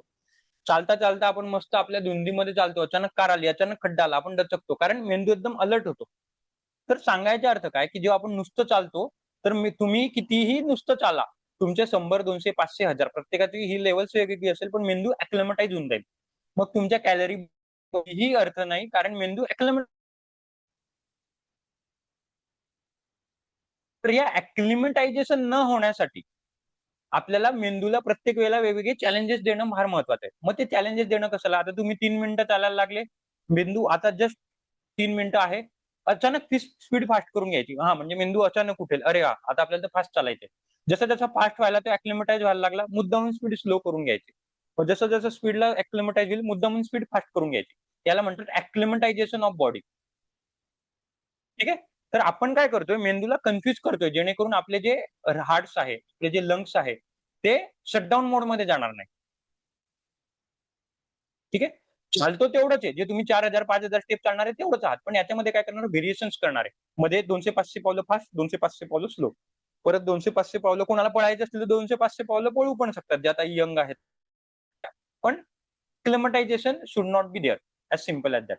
त्याच्यासाठी हे इंटरव्हल वॉकिंग असते. मोस्टली जॅपनीज लोक याची प्रॅक्टिस करतात. ठीक आहे. तर पहिली पद्धत होती इंटरनल वॉकिंग. इंटरनल वॉकिंग जसं मी सांगितलं अॅक्लिमेटायझेशन स्टॉप करायसाठी होतं, आणि दुसरी गोष्ट म्हणजे ऑक्सिजन इफिशियन्सी त्याच्यामध्ये वाढते, आणि ऑक्सिजन इफिशियन्सी वाढली की आपलं फॅट्स बर्न्स लवकर होतं. म्हणून इंटरनल वॉकिंग करायला पाहिजे. आणि ऑक्सिजन इफिशियन्सी वाढली की आपली ग्लुकोज इफिशियन्सी वाढते. परत त्याचे पण काही रिसर्च पेपर आहे, जे कोणाला पाहिजे असेल तर मी परत पाठवेल. पण हे ऑक्सिजन इफिशियन्सीने ग्लुकोज इफिशियन्सी कसं वाढते हे मी वर्कशॉपमध्ये सांगितलेलं होतं. कुंभक जर तुम्हाला आठवत असेल तर आपण श्वास होल्ड करतो, आठवत असेल तर तुम्ही आता रिसर्च पेपर दाखवत नाही, जेव्हा आपण कुंभक होल्ड करतो श्वास तेव्हा आपली ऑक्सिजन इफिशियन्सी वाढते. इंटरनल वॉकिंग मध्ये आपण श्वास होल्ड करतो, जेव्हा आपण फास्ट करतो तेव्हा आपला बाय डिफॉल्ट श्वास होल्ड होतो.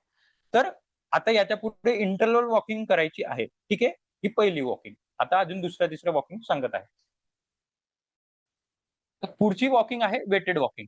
तर वेटेड वॉकिंग म्हणजे काय, नॉर्मल तुम्ही चालायला गेले, नॉर्मल चालताय गार्डन मध्ये, गच्चीवरती, छतवरती, जे काय तुमचं असेल, आता काहीतरी वजन घेऊन सोबत चालायचं. वजन घेऊन चालायचं म्हणजे वजन म्हणजे डंबल्स वगैरे का, तसं नव्हे. काहीतरी बॉटल्स, अर्धा 1 लिटरची बॉटल झाली किंवा काहीतरी पुस्तकं झाले, काहीतरी वजन पाठीवरती पाहिजे, पोटावरती पाहिजे, जसं आपण लोकलला पुढे बॅग टाकतो ना मुंबईमध्ये, तशा टाईपची, जेणेकरून आपली बोन डेन्सिटी, मसल डेन्सिटी हे मेंटेन राहतील.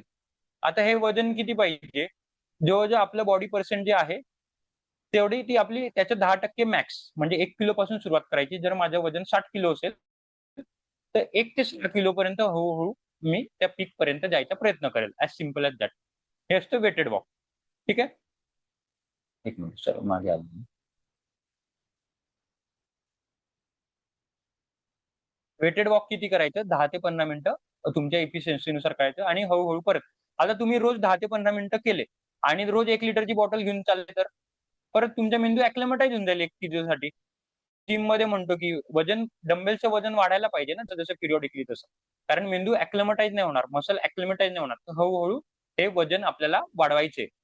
मग वजन पण वाढवायचे आणि बॉडी व्हेरिएशन पण वाढवायचे. कधी पोटावरती घ्यायचं, कधी शोल्डरवरती घ्यायचं, एका साईडलाच बॅग घ्यायची, कधी दुसऱ्या साईडला बॅग घ्यायची, कधी मुद्दामून पायावरती काहीतरी आपलं बेल्ट बांधायचा, जेणेकरून पायाच्या मसल्स वरती वजन राहील.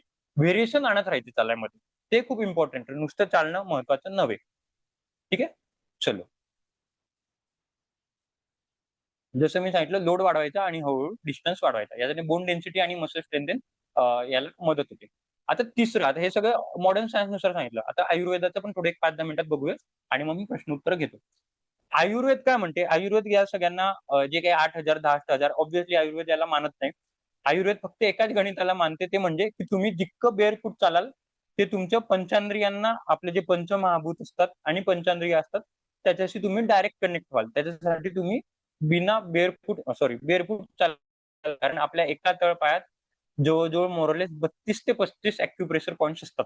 To tap all this acupressure points we need to walk barefoot, as simple as that. आपण शतपावली चालायला पाहिजे, जेणेकरून पृथ्वी तत्व आहे किंवा जे पंचतत्व आहे त्याच्यातून आपण जास्तीत जास्त ऊर्जा ऍब्सॉर्ब करू शकू. जी आपली पृथ्वीची मॅग्नेटिक फील्ड आहे ती आपल्याला आपल्यामध्ये ओढायची.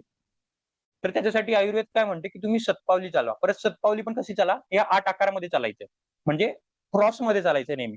जर तुम्ही जेवण झाल्यावर पण चालत असाल तर नेहमी 8 आकारामध्ये चालायचं. कधीही सरळ चालायचं नाही. परत सरळ चाललं तर तुमचा मेंदू अॅक्लिमेटायझेशन मध्ये चालला जाईल, शतपावली चालत असताना पण.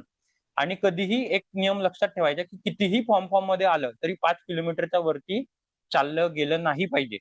अंटिल अँड अनलेस तुम्ही तीर्थयात्रेला गेलेले आहात, तुम्ही पदयात्रेला गेलेले आहात, वारीला गेलेले आहात, म्हणजे एक्सेप्शनली चाललं तर तेवढं चालतं. ट्रेकिंगला गेलेले आहात पण रोज किंवा आठवड्यातून 3-4च्या वरच्या दिवशी त्याला 5 किलोमीटर चालायचं नाही. नाहीतर हार्ट्सवरती अननेसेसरी ताण येतो. असं बोलून मी माझे 2-5 प्रत्येकाचं कोणी कसं चालायला पाहिजे याचं तुम्हाला मी आता स्क्रीनशॉट पाठवेलच थोड्या वेळाने, किंवा तुम्ही इथून स्क्रीनशॉट काढू शकता. प्रत्येकांचं मी त्यांच्या पोझिशन नुसार म्हणा किंवा व्याधीनुसार म्हणा, मी प्रत्येकाने कोणतेच वॉकिंग करायला पाहिजे ते मी तुम्हाला सांगेलच. पण त्याच्या पहिले प्रश्न उत्तर घेऊन घ्या, कारण हे जर मी सांगितलं तर सगळे प्रश्न उत्तर आपले मी तुम्हाला एकदा दाखवून देतो. कोणाला स्क्रीनशॉट काढायचा असेल तर काढून घ्या पटकन. ठीक आहे, एक मिनिट मी एक फिल्टर लावतो. म्हणजे तुम्ही तुमच्या नावासमोर जे आहे त्याचा स्क्रीनशॉट काढून घ्या. फक्त सगळ्यात पहिले ज्या ताईंना 8 मध्ये चालायचे त्या ताई कोण कोण आहे. 8 मध्ये अनिता ताई, आपापला स्क्रीनशॉट काढून घ्या. नाहीतर मी उद्या ग्रुपवर पाठवतो, म्हणजे आपला वेळ वाया जाणार नाही. ठीक आहे, तसं करूया. चलो, कोणाला काही प्रश्न असतील, शंका असतील तर विचारू शकता चालायबद्दल, वॉकिंग बद्दल. माझा एक प्रश्न आहे. कम्प्लीट. येस सायलीताई. माझा एक प्रश्न आहे. एक तर हे खूप छान झालं. पहिलं सुद्धा चर्चासत्र मला खूप आवडलं. खूप नवीन नवीन इन्फॉर्मेशन मिळाली मला. सो थँक्यू सो मच दादा. दुसरं म्हणजे की असं म्हणतात ना, जेवल्यानंतर चालायचं असतं. मी 2 गोष्टी ऐकल्यात. एक जण म्हणतात नाही चालायचं आणि एक जण म्हणतात चालायचं. तर त्याच्यावर विचारायचं होतं की जेवल्यानंतर शतपावली घालायची असते की, आणि करायची सुद्धा ते 8च्या दिशेने करायचं का? हे जरा क्लॅरिफिकेशन हवं होतं. येस, तर जेवल्यानंतर चालायला नाही पाहिजे अंटिल अँड अनलेस तुम्ही शतपावली चालता. शतपावली म्हणजे नावातच आहे, सत, हळूहळू हळूहळू पावलं टाकताय. जर तुम्ही फास्ट पावलं टाकले तर डायजेशन नीट्स होणार नाही. म्हणून जेवल्यानंतर कधीही चालू नये. आजच मला कोणीतरी व्हॉइस मध्ये मेसेज विचारला होता की जेवल्यानंतर चालू. तुम्ही त्यांना सांगितलं नाही, फक्त शतपावली टाक. आणि मग शतपावली टाकता टाकता तुम्ही 8 मध्ये चालू शकतात किंवा रिव्हर्स पण चालू शकतात. सरळ जायचं, उलट जायचं, सरळ जायचं. पण मोस्टली आपल्याकडे एजंट आहे म्हणून मी रिव्हर्स सांगत नाही, कारण बॅलन्स वगैरे होतं. पण तुम्ही रिव्हर्स पण येऊ शकतात, क्रॉस चालू शकतात, क्रॉस लेग फिट चालू शकतात, जेणेकरून मेंदूला व्हेरिएशन मिळते. आपला मोठो तोच आहे. टायमिंग किती हवा त्याचा? टाइम काय असला पाहिजे, टाइम फ्रेम? जेवल्यानंतर चालत असाल तर 8 ते 10 minute, not more than that. Cross leg म्हणजे कायच म्हणायचं, म्हणजे लक्षात नाही आलं. काय ताई? क्रॉस लेग चालायचं म्हणालात ना आता तुम्ही, म्हणजे एक तर क्रॉस लेग म्हणजे डायगोनली चालायचं, डायगोनली चालायचं. अच्छा, डायगोनल. म्हणजे तोंड ओके सरळ ओके. राहील पण तिरपे पाय जातील माझे, डायगोनली. बरं.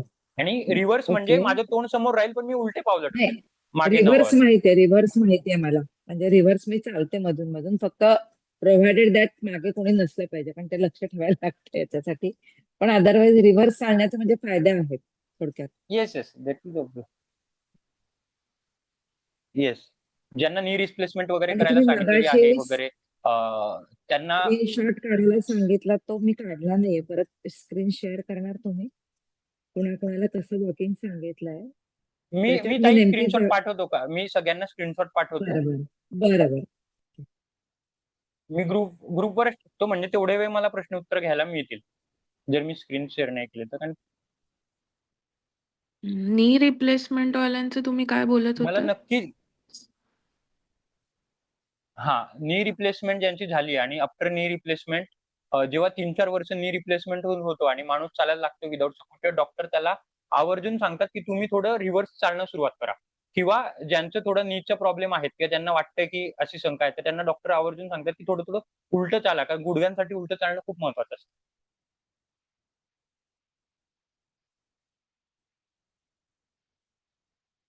पण ऑब्व्हियसली जसं मला राजश्री अजून एक सांगितलं, प्रश्न. प्रोव्हाइडेड मागे कोणी नको. येस कल्पित.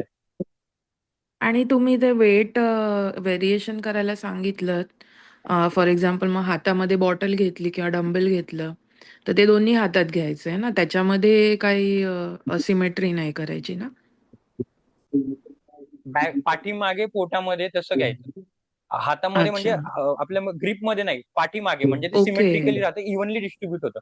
नाही तर वेगळे हा प्रॉब्लेम्स तयार होतील चालताना.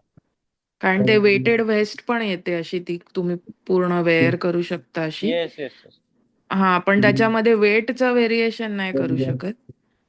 म्हणजे नॉर्मल आपण ऑफिस बॅग मध्ये कसं घेतो मागे, त्याच्यामध्ये आपण आपल्या वेट नुसार 10% म्हणालात ना तुम्ही, तेवढं वजन 10% इज टाकायचं. मॅक्स.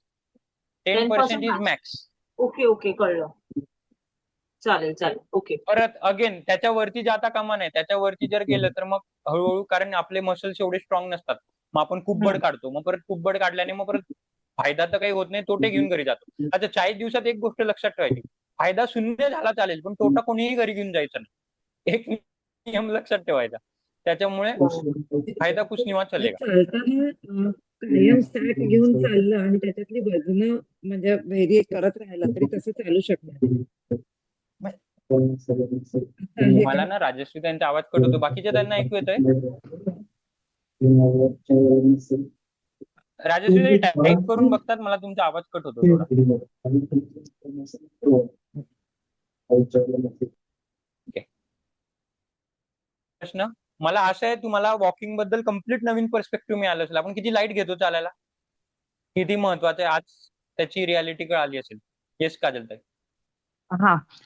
ओंकार दादा, मी इयरफोन घातले होते म्हणून कदाचित आवाज नीट नव्हता ऐकू येत. आता येतोय का? आता येतोय क्लिअर, व्हेरी मच क्लिअर. हा, मी असं विचारलं की तुम्ही सॅक मध्ये वजन घेऊन चालायला, सॅक पाठीवरती घेऊन म्हणजे वेटेड वॉकिंग करायला सांगितलंय, तर मग सॅक मधलं वजन आपण चेंज करू शकतो ना? म्हणजे तसं कायम तसं ठेवलं तरी हरकत नाहीये ना? नाही, कायम इनफॅक्ट करत पाठीवरच राहायचं, तेच वजन म्हणायचं. जर चालणार आहे तुम्ही का? कायम जर पाठीवरती ठेवत असाल ना, तर ते वजन वाढवत वाढवत वाढवायचंय, नाही तर बॉडी अॅक्लिमेटाइज होईल. जर नाही, मी पाठीवरती तेच आज 1 किलो विचारतेय, पासून सुरुवात होतं. वजन चेंज करायचं पण पाठीवरच ठेवलं असं चालू शकतं ना, असं मी म्हणतेय. होय होय होय होय होय होय तसं चालेल. That will do. येस. दादा, फक्त तुम्ही मिनिमम स्लो आणि फास्ट जर चाललं विदाउट वेट घेता तरी चालू शकतो का? म्हणजे वेट घ्यायचंच नाही, फक्त फास्ट 3 मिनिट आणि 3 मिनिट स्लो ही पद्धत केली तर चालते का? दोन्ही पण यूज एक करावे टाइम पे एक ही लागतील? करने का है. एक टाइम पे एक ही करने का है. एक तो फास्ट स्लो चलो, एक तो वेटेड करो, एक तो 8 में चलो. अच्छा. आणि ते तुम्ही मिनिमम 7 ते 8,000 स्टेप्स म्हटला, तर त्यावेळी ऍक्च्युली काय बॉडीमध्ये प्रोसेस होत असते की तेवढे चालल्यानंतर म्हणजे बेनिफिट होते, ते मला समजलं नाही.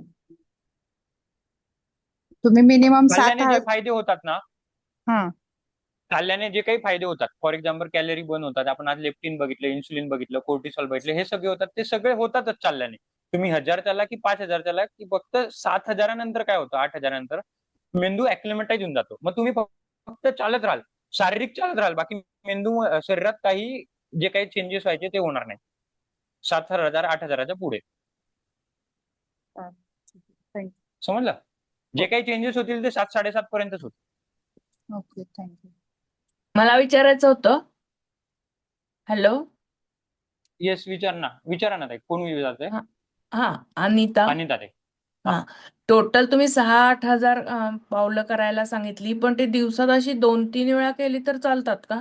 कारण माझे गुडघे दुखतात, मग एकदम नाही जमत मला. येस. आता त्याच्यामध्ये पण गणित असं आहे ना, की आपण जर दिवसातले तुम्ही दिनचर्याचे कामं करत असाल, म्हणजे स्वयंपाक करणं, स्वतःचे स्वतः स्वयंपाक करणं, थोडं घरातल्या बाहेर भाज्या आणायला जाणं, म्हणजे किरकोळ एकदम हाय नाही म्हणत आहे, ते जरी केलं तर तुमचे बेअर मिनिमम 3000 तर सहज होतातच. बेअर मिनिमम होतीलच होतील. मग आपल्याला फक्त वरचे 3-4 हजार एक्स्ट्रा करायचे.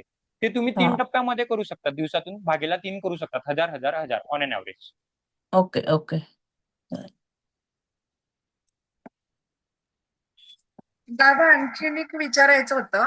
मग आता आपण रोज 7 ते 8,000 स्टेप जे करणार आहेत, त्यात हे सगळे व्हेरिएशन त्याच्यामध्ये आले पाहिजेत का रोज? नाही, आता त्याच्यामध्ये कसं आहे, ऍट अ प्रायोरिटी लेवल मी तुम्हाला जे सांगितलेले आहे, तुमच्या व्याधीनुसार तुम्हाला जो स्क्रीनशॉट येईल, तिथून तुम्हाला सुरुवात करायची येणारे 10 ते 15 दिवस. ठीक आहे. मग नंतर आपण एक एक बदलूया सगळे व्हेरिएशन. पहिले 15 दिवस ते खूप मस्ट आहे, जे तुम्हाला मी सांगितलेलं आहे. त्याच्या मागे काहीतरी कारण आहे, तुम्हाला मी आता जे स्क्रीनशॉट पाठवेल त्याच्या मागे. तर सुरुवात ते करा आणि ऑब्व्हियसली आफ्टर 40 डेज, आफ्टर 2 महिन्याने तुम्ही सगळे व्हेरिएशन करू शकता. दादा. Yes hello. ताई. हा, Yes, मला yes. एक विचारायचं आहे की चालताना किंवा थोडंसं आपण फास्ट चालतो ना, म्हणजे धावण्याचा प्रकार नाही पण पूर्ण, तेव्हा पायामध्ये गोळा येतो, तो कशामुळे येत असेल? चालताना फटाफट पावलं टाकतो, वजन इव्हनली डिस्ट्रीब्यूट पडत नाही. ब्रिक्स वॉकिंग म्हणताय ना तुम्ही, त्याच्यामध्ये वजन अनइव्हनली पडतं. आणि वयानुसार मसल्स कमजोर, आपल्या पायाचे जे काप मसल्स असतात, काप मसल, थायज मसल, ते वजन पार पाडू शकत नाही. म्हणून जर तुम्ही आता बघाल, ते ज्या त्यांचं वय जास्ती झालंय त्यांना मी फास्ट लो दिलंच नाहीये. तर ते करायचं पण नाही, ते त्रास होतो नाही तो खूप. आणि त्यातल्या त्यात आता मोरलेस आपल्या सगळ्या ताई आपण इथे मोस्टली 90% ताई अशा आलेल्या आहेत ज्यांचं वजन जास्ती आहे, म्हणूनच आपण इकडे आलेलो आहे. ज्यांनी वजन आहे त्यांना तर खास करून हे त्रास होणारच आहे. टाचा दुखणारे, पोटऱ्या दुखणारे. कारण आपलं वजन आपलं, अच्छा तुम्हाला माहिती आहे आपले गुडघे आपलं किती वजन पकडतं शरीराच्या?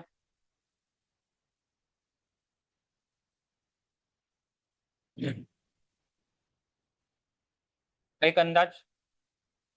जर माझं वजन 60 किलो आहे, तर माझ्या गुडघ्यांवर किती किलो वजन पडतं?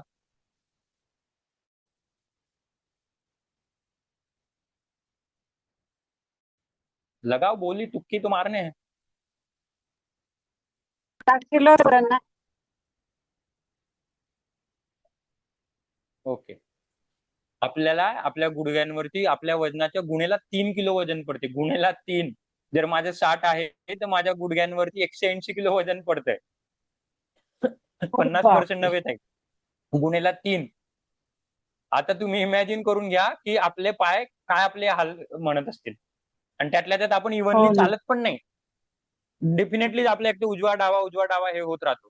म्हणून तुम्हाला कळेल की टाचा का दुखतात वगैरे. याच्यावर थोडा होमवर्क देतो. चला मी आज सगळ्यांना होमवर्क देतो, की गुडघ्यांवरती गुणेला 3 किलो वजन कसं करतं, याचं मला सगळ्यांनी उद्या उत्तर सांगायचं, उद्या किंवा परवा.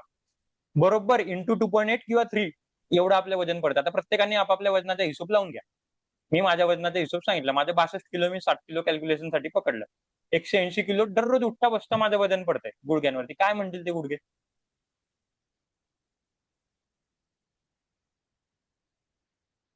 ओके. तर श्रेयाताई, याच प्रश्नात तुमचं उत्तर होतं. म्हणून पाय दुखणं, फास्ट स्लो हे चालायचं नाही. जर खूप वजन असेल किंवा अनइव्हनली आपले आणि आपल्याला खास करून महिलांना, आज परत एका ताईंसोबत माझं तेच बोलणं चाललं होतं. कोणीतरी टाकलं होतं, की आपण जे स्वयंपाक करतो ना, तेव्हा अनइव्हनली उभं राहतो. स्वयंपाक करताना, किचनचे कामं करताना अनइव्हनली कधीही दोघी पायांवर समांतर उभं राहणार नाही. आता उद्या आपण पूरक हालचाली सकाळी शिकणार आहोत. त्याच्यात तेच शिकणार आहे, की कसं उठायचं, कसं बसायचं. वरती वेट पडेल. तर या छोट्या छोट्या गोष्टी खूप महत्वाच्या आहेत. आसनं, प्राणायाम या फार दूरच्या गोष्टी, पण जे आपण दररोज करतो त्यात जर करेक्ट झालं ना, तर या सगळ्या गोष्टी कधी करायची गरजच नाही पडणार. ठीक आहे. और कुछ सवाल? नक्की काही गोष्टी कळाल्या असतील चालण्याबद्दल. चालण्याचं कम्प्लीट डायमेन्शन दुनिया बदलली. इसके लिए चलने को हलका मत लो. एक दिवस माझं लेक्चर ऐकू नका, माझं वर्ग अटेंड करू नका, पण त्या दिवशी तुमचे चालल्याचे स्क्रीनशॉट यायलाच पाहिजे. As simple as that. Calories बिलरीज असं काही नसतं. आपले फक्त हॉर्मोन्सला ट्रॅक करण्यासाठी चालणं पाहिजे. As simple as that. आणि खास करून जर तुमच्या घरी तुमच्या आई असतील, सासू सासरे असतील, आजी आजोबा असतील वय झालेले, त्यांचा हात पकडून त्यांच्याकडून चालून घ्या. नाहीतर पुढे जाऊन अल्झायमर, डिमेन्शिया ह्या गोष्टी अजून होणार आहे. की कधीही वेळ गेलेली नसते. आता जरी ते भले व्हीलचेअरवरती चालत असतील,